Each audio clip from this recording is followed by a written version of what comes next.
Assalamualaikum warahmatullahi wabarakatuh. Selamat pagi kami ucapkan kepada siswa-siswi sekota Cirebon, khususnya untuk siswa SD kelas 6.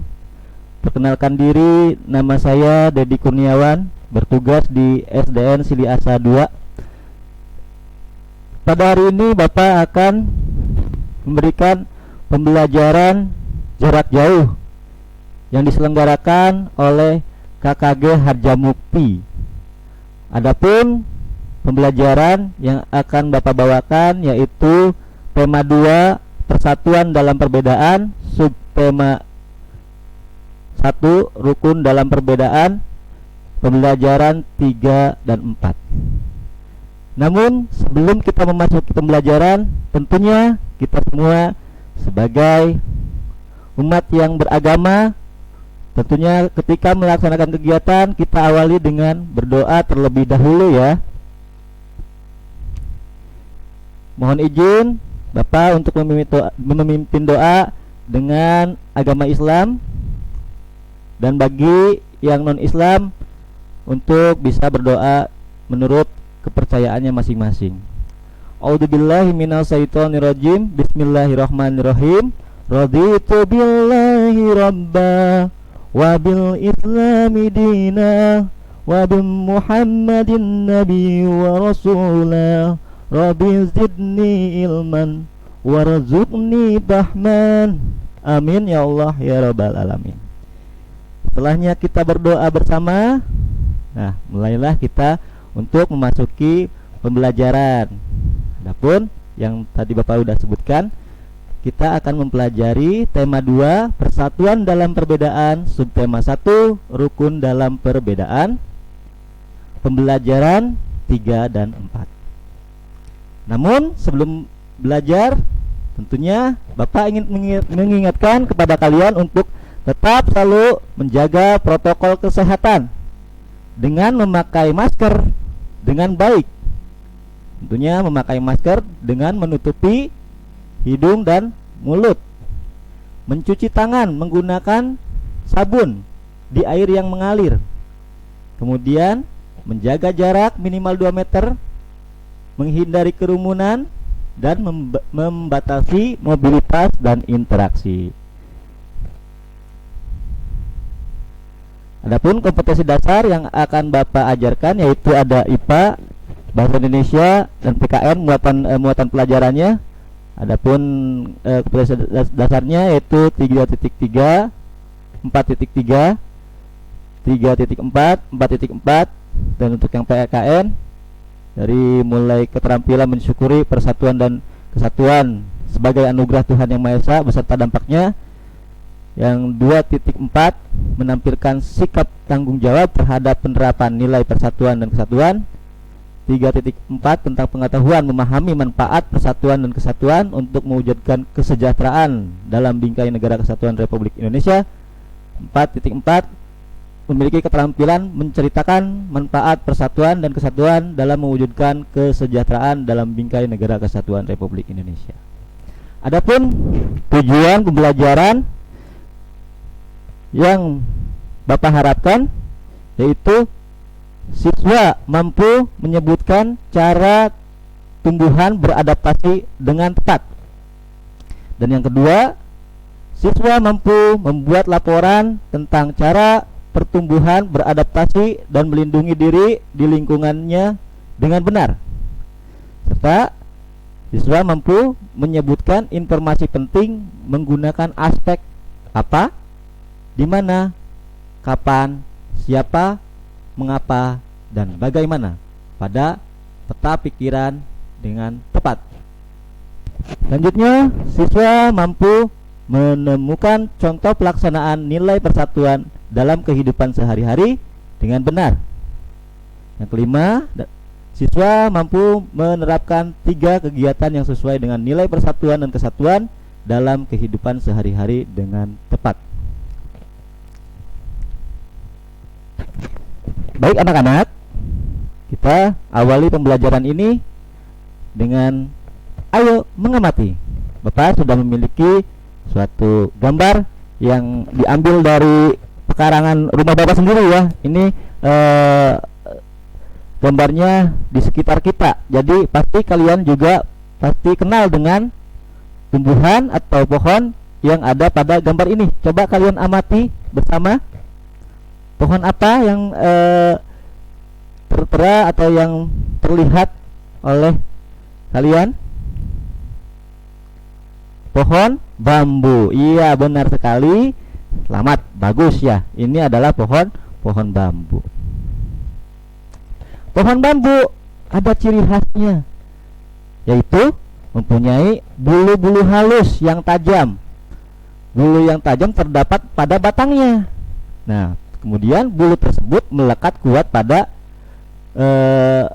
dan padat pada kulitnya tersebut, sehingga apabila terkena kulit itu akan menyebabkan gatal. Kalian pernah main ke kebun, mengambil bambu di kebun? Apakah kalian pernah merasakan gatal ketika mengambil bambu tersebut? Nah, tentunya nanti dicoba aja ya di rumah ya. Nah, ternyata tumbuhan beradaptasi untuk mempertahankan hidupnya. Nah, adaptasi adalah ciri-ciri khusus yang dimiliki tanaman atau tumbuhan untuk hidup pada tempat atau daerah tertentu. Jadi, tumbuhan ini menyesuaikan diri sesuai dengan lingkungannya supaya bisa bertahan hidup. Paham di sini, anak-anak? Alhamdulillah. Kemudian berdasarkan habitatnya, tumbuhan dibagi menjadi 3 jenis ya. Yang pertama ada tumbuhan hidropit. Nah, apa tuh hidropit? Ya, pasti nanti kalian akan mengerti. Kemudian ada juga higropit. Nah, higropit ini apa nih? Nanti akan Bapak jelaskan ya. Ada xeropit. Ada 3 jenis tumbuhan yang bagi menjadi 3 jenis, 3 kelompok ya. Ingat, hidropit, higropit, xeropit. Baik. Nah, sekarang hidropit. Hidropit adalah adaptasi tumbuhan di lingkungan air. Nah, contohnya kalian juga bisa tahu kan, ini tanaman apa? Di lingkungan sekitar kalian juga pasti ada ini tumbuhan ini. Tumbuhan apa ya? Ini tumbuhan kangkung air ya. Oh, kangkung air. Ya. Kangkung air ini termasuk habitatnya di air sehingga disebut hidropit. Nah, tumbuhan yang sebagian tubuhnya ada di permukaan air. Akarnya berada di air dan memiliki rongga udara dalam batang atau tangkai daun. Daunnya muncul ke permukaan air. Jadi dari batang yang berongga itu sehingga ada udara di dalam rongga tersebut, sehingga daun dari tanaman atau pohon kangkung ini bisa mengapung di air. Namun kangkung juga semua tidak ada juga kangkung yang di darat ya. Jadi ada dua jenis kangkung. Jadi kangkung ini yang termasuk hidropit itu kangkungnya kangkung air ya, bukan kangkung yang di darat. Selanjutnya apalagi yang termasuk tumbuhan hidropit itu? Nah, ini tahu apa namanya ini? Biasanya ini ada di kolam atau di empang ya, atau di danau. Nah, coba tebak, ada yang tahu? Iya, benar sekali, teratai. Ini adalah bunga teratai. Bunga teratai ini hidupnya mengapung di air. Batang tumbuhan teratai memiliki rongga. Nah, sama halnya dengan kangkung tadi ya. Selain itu, tumbuhan teratai memiliki daun yang lebar dan tipis. Manfaat rongga pada batang teratai adalah untuk membuat teratai dapat mengapung di atas air. Sedangkan Manfaat bentuk daun teratai yang lebar dan tipis adalah untuk mempercepat proses penguapan air, mengingat teratai tumbuhan di areal perairan tenang. Ya. Ada lagi nggak yang tumbuhan yang mengapung di air? Apalagi coba? Eceng gondok ya, itu di air juga. Nah, namun ada lagi nih. Apa ini? Di sekitaran pantai ini biasanya hidupnya ya.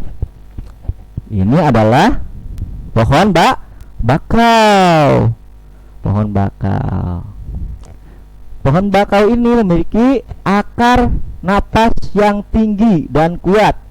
Kulit pohonnya keras. Daun yang memiliki kelenjar garam yang mampu beradaptasi mengurangi penguapan atau evaporasi. Iya. Jadi kita udah mengetahui tuh 3. Tadi tambahin 1 ya, eceng gondok. Berarti itu termasuk tumbuhan yang digolongkan sebagai hidrofit. Hidupnya di lingkungan air. Nah, sekarang higrofit, adaptasi tumbuhan di lingkungan yang lembab ya. Apa aja sih yang masuk ke dalam tumbuhan higrofit ini? Iya, kalian pernah lihat tumbuhan ini? Nah, ini adalah tumbuhan lumut. Lumut ini hidup di area lingkungan yang lembab. Lumut untuk melakukan bertahan hidup itu dengan cara melakukan penyesuaian atau adaptasi seperti jumlah daun dan juga stomata menjadi lebih lepas, menjadi tipis dan lebih banyak. Pernah lihat lumut? Pernah? Iya, biasanya hidupnya di tempat yang lembab. Kemudian ada lagi. Ini apa ini? Warnanya ungu. Apa ya? Daun ungu ya. Tumbuhan ini merupakan tumbuhan perdu yang tegak, memiliki batang yang berkayu, beruas, permukaannya licin dengan warna kehijauan, memiliki daun tunggal, bertangkai, pendek dan berbentuk bulat. Ini juga termasuk higrofit ya, anak-anak. Nah, kemudian ini apa? Ini tumbuhan tanaman paku ya, atau pakis. Nah, tumbuhan terdiri atas bagian-bagian akar, batang, dan daun. Batangnya pada umumnya tidak tampak karena terdapat di dalam tanah. Daunnya yang muda umumnya melingkar atau menggulung ya, menggulung seperti apa ya, menggulung tuh. Selanjutnya, nah, setelah kita tahu tadi ada higrofit sama xeropit ya. Sekarang xeropit adalah adaptasi tumbuhan di lingkungan yang kering, yang gersang ya. Coba kalian tebak apa aja tumbuhannya, pasti kalian juga tahu ya. Biasanya di gurun nih, apa nih? Nah, ini adalah tanaman atau pohon kaktus ya. Kaktus tumbuhnya di mana? Di gurun yang lingkungannya gersang ya. Akar kaktus sangatlah panjang dan daunnya berbentuk seperti duri. Manfaat akar kaktus yang panjang adalah untuk menjangkau sumber air yang berada puluhan meter di bawah tanah. Sedangkan manfaat bentuk daun yang menyerupai duri adalah untuk mengurang penguapan. Fungsinya sama seperti pohon jati dan sebagai alat pertahanan diri ya. Selanjutnya, yang di lingkungan yang kering itu adalah lidah buaya ya. Lidah buaya ini memiliki daun yang tebal, sempit, kadang-kadang berubah bentuk menjadi bentuk duri, sisik, atau bahkan tidak mempunyai daun, batangnya tebal dan mempunyai jaringan untuk menyimpan air dan akarnya pun panjang. Nah, ternyata lidah buaya juga termasuk sarofit ya, karena tumbuhnya itu memiliki daun yang tebal serta akarnya yang panjang ya. Untuk bertahan hidup di wilayah yang kering, lidah buaya dan kaktus ini pasti mampu.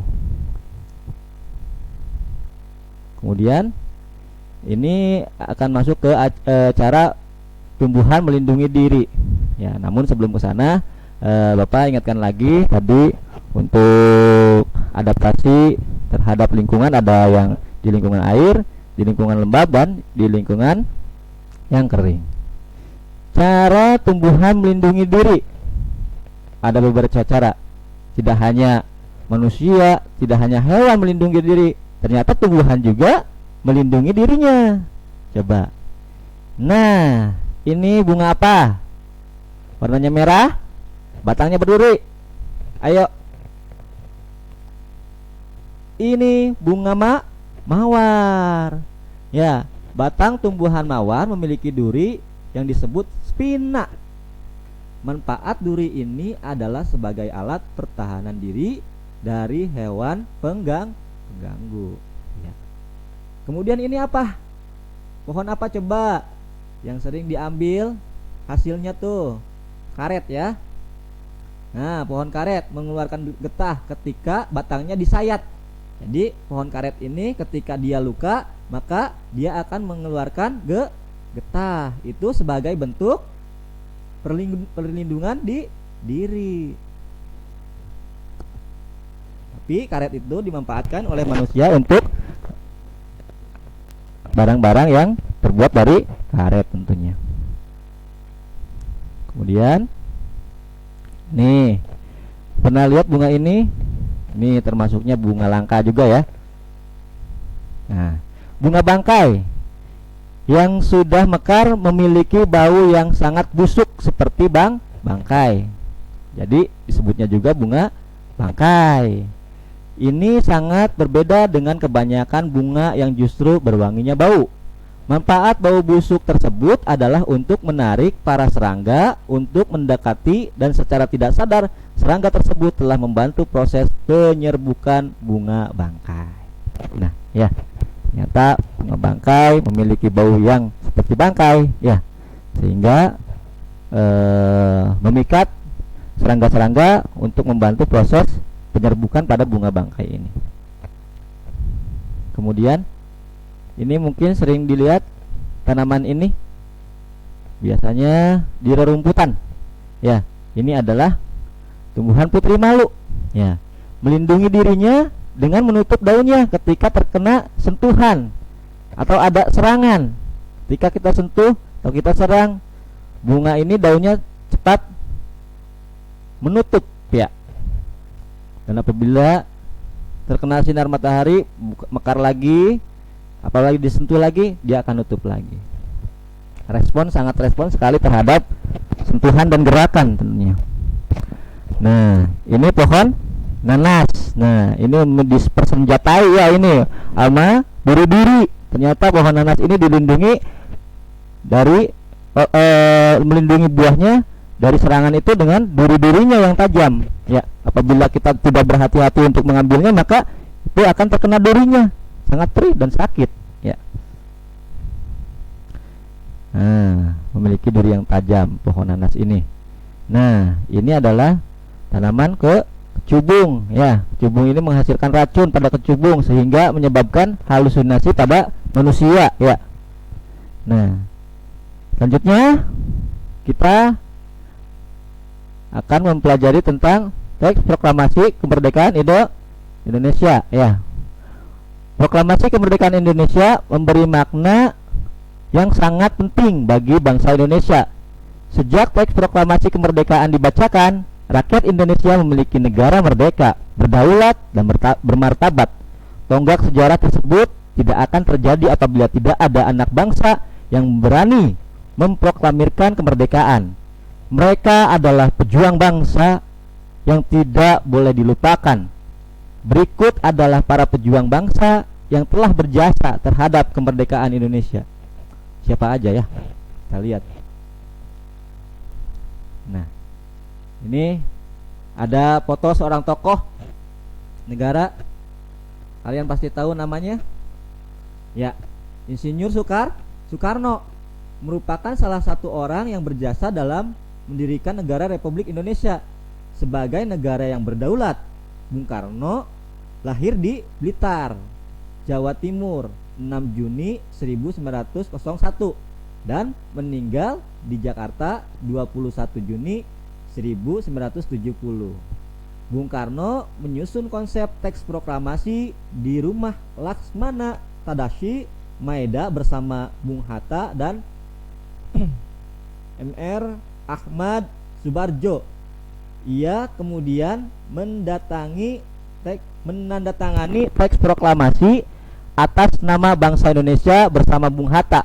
Bung Karno membacakan teks proklamasi kemerdekaan Indonesia di kediamannya di Jalan Pegangsaan Timur nomor 56 Jakarta.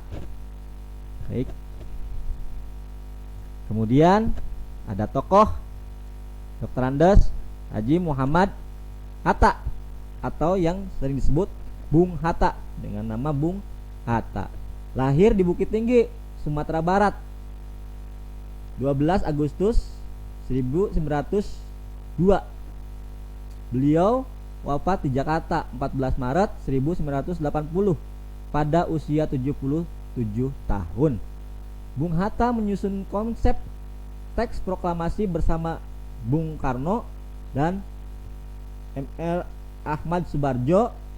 Ia ikut menandatangani teks proklamasi atas nama bangsa Indonesia bersama Bung Karno. Muhammad Hatta adalah wakil presiden pertama Indonesia. Selain itu, beliau adalah Bapak Koperasi Indonesia. Kemudian ada Ahmad Subarjo, lahir di Karawang, Jawa Barat 23 Maret 1896 dan wafat pada 15 Desember 1978 pada umur 82 tahun. Beliau adalah Menteri Luar Negeri Indonesia yang pertama.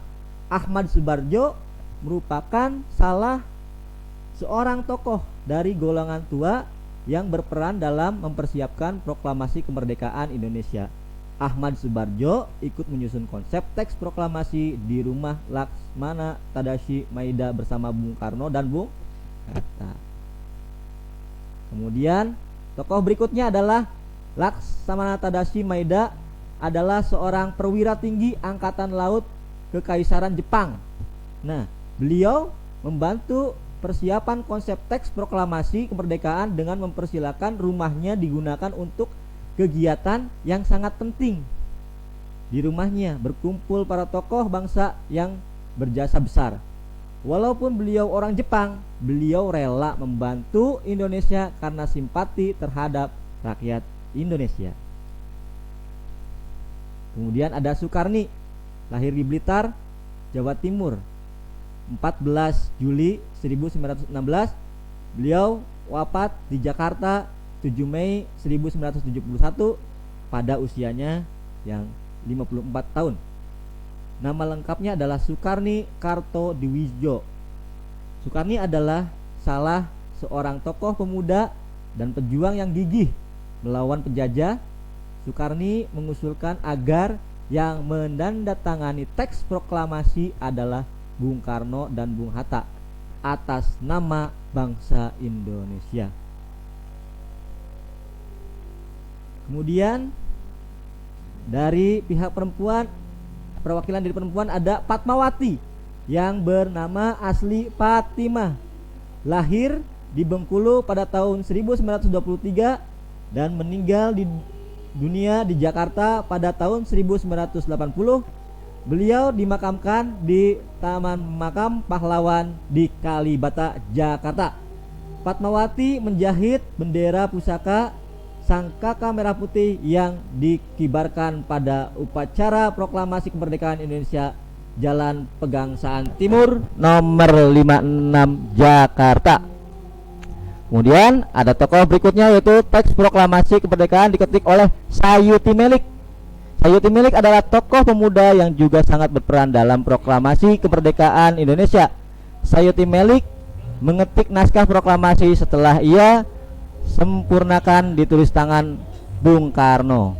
Nah, dari tokoh-tokoh selanjutnya mungkin kalian bisa mencari referensi dari buku ataupun dari media-media lainnya. Kemudian, persatuan sangatlah dibutuhkan untuk mencapai tujuan.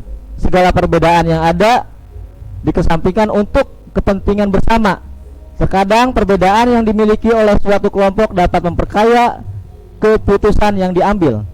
Menjelang proklamasi kemerdekaan Indonesia terdapat beberapa peristiwa yang penting yang perlu kita ketahui. Peristiwa penting menjelang proklamasi. Tanggal 9 Agustus 1945, Insinyur Soekarno, Muhammad Hatta, dan Dr. Rajiman Widyanindingrat pergi ke Dalat, Saigon, untuk bertemu dengan Marsekal Terauchi, Panglima Besar Tentara Jepang di Asia Tenggara. Panglima tersebut menyampaikan informasi kepada pemerintah Indonesia bahwa Jepang akan memberikan kemerdekaan kepada bangsa Indonesia. Saat itu tentara Jepang sedang terdesak oleh tentara sekutu. Beberapa wilayah di Jepang dijatuhi bom oleh tentara musuh. Untuk menarik simpati rakyat Indonesia, Jepang memutuskan untuk menghadiahkan kemerdekaan. Pertemuan antara Panglima Jepang dan pemerintah Indonesia memicu pertentangan di dalam negeri. Terjadilah perbedaan pendapat antara tokoh golongan tua dan golongan muda. Golongan muda tidak ingin kemerdekaan Indonesia diatur oleh Jepang. Mereka menginginkan proses kemerdekaan Indonesia disiapkan oleh bangsa Indonesia tanpa ada campur tangan asing.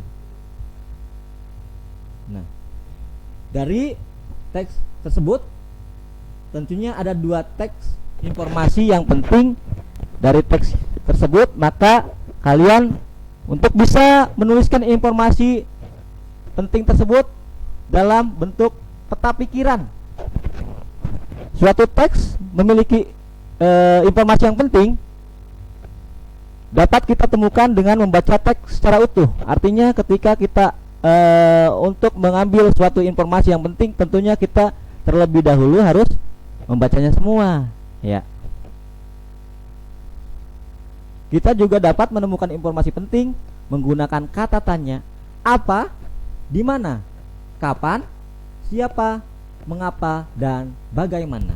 Nah, kalian bisa menggunakan kata tanya ini untuk membentuk peta pikiran, ya. Dengan menggunakan apa sih informasi yang ada pada teks tersebut. Ya, apa judulnya? Coba judulnya aja dulu. Nah, apa judul teks dari bacaan yang telah dibaca tadi? Ya, kita kembali lagi. Peristiwa penting menjelang proklamasi. Ya. Nah, judulnya tadi peristiwa penting menjelang proklamasi. Di mana? Coba di mana? Di dalam negeri. Kapan? Sebelum merdeka. Siapa? Nah, di sini ada kan Insinyur Soekarno, Muhammad Hatta, dan Dr. Rajiman. Kembali lagi. Mengapa dan bagaimana? Nah, mengapa? Karena Indonesia ingin merdeka. Bagaimana caranya? Agar sesegera mungkin golongan tua untuk mendesak agar kemerdekaan segera dilaksanakan, diproklamirkan bahwa Indonesia adalah negara yang merdeka. Nah, paham sampai sini? Jadi untuk membuat peta pikiran suatu bacaan itu tentunya kita perlu menggunakan kata tanya: apa, di mana, kapan, siapa, mengapa, dan bagaimana, untuk membantu kita menemukan informasi yang penting pada teks tersebut. Nah, menjaga kerukunan di lingkungan tempat tinggal kita merupakan tugas setiap warga negara. Ya, tentunya di sini kerukunan dalam lingkungan kita sebagai warga negara yang baik, posisinya sebagai murid, mungkin Bapak sebagai guru. Jadi sebagai murid, kalian harus menjaga kerukunan antar teman, menjaga kerukunan di keluarga. Contohnya dengan bersama-sama mengerjakan pekerjaan di rumah. Misalkan ibu mencuci, kalian ikut membantu meringankan yang lain. Contohnya menyapu halaman, ya, mengepel, yang bisa kalian kerjakan. Kemudian di lingkungan sekolah, tentunya dengan adanya piket bersama ya di sekolah. Ada yang misalkan siswanya semuanya ada 30, dibagi 6 hari ya. Ternyata baginya 6 orang setiap harinya untuk menjaga kebersihan lingkungan di sekolah. Seperti itu ya. Jadi harus tetap menjaga kerukunan antar warga negara. Selanjutnya, kesimpulannya. Nah, tidak hanya manusia dan hewan saja yang beradaptasi ke dalam lingkungannya. Tumbuhan juga melakukan hal tersebut agar bertahan hidup. Dalam adaptasi tersebut terbagi menjadi 3 jenis, yakni hidrofit, ya tadi sudah dijelaskan, hidrofit dan xerofit. Hidrofit itu berarti di lingkungan air, hidrofit di lingkungan yang lembab, dan xerofit adalah lingkungan yang kering atau gersang. Dengan membuat pertanyaan menggunakan kata tanya dan mencari jawaban dari pertanyaan, kita akan lebih mudah menemukan informasi yang penting. Kata tanyanya apa? Apa? Bagaimana? Apa? Mengapa? Bagaimana? Kapan? Ya, seperti itu kata tanyanya. Negara Indonesia dibangun berdasarkan persatuan seluruh generasi, bahu-membahu membangun bangsa Indonesia sehingga bebas dari negara penjajah. Ya, ternyata kemerdekaan ini kita raih tidak begitu aja dengan mudah. Justru ada beberapa generasi yang saling bahu-membahu, rasa satu penderitaan, satu tujuan, ingin memerdekakan Indonesia, sehingga warga Indonesia, semua rakyat Indonesia memiliki keinginan yang penuh untuk merdeka. Dan berkat rahmat Allah Subhanahu wa taala, maka Indonesia merdeka sampai saat ini. Untuk itu, Bapak harap kita semua selaku warga negara, tentunya kalian sebagai pelajar, untuk bisa tetap mempertahankan kemerdekaan Indonesia. Kita tetap semangat, tetap walaupun pada masa pandemi ini kita harus tetap berprestasi walaupun di masa pandemi. Mungkin itu saja yang bisa Bapak sampaikan. Kurang lebihnya mohon dimaafkan. Ditutup. Billahi taufiq wal hidayah. Wassalamualaikum warahmatullahi wabarakatuh.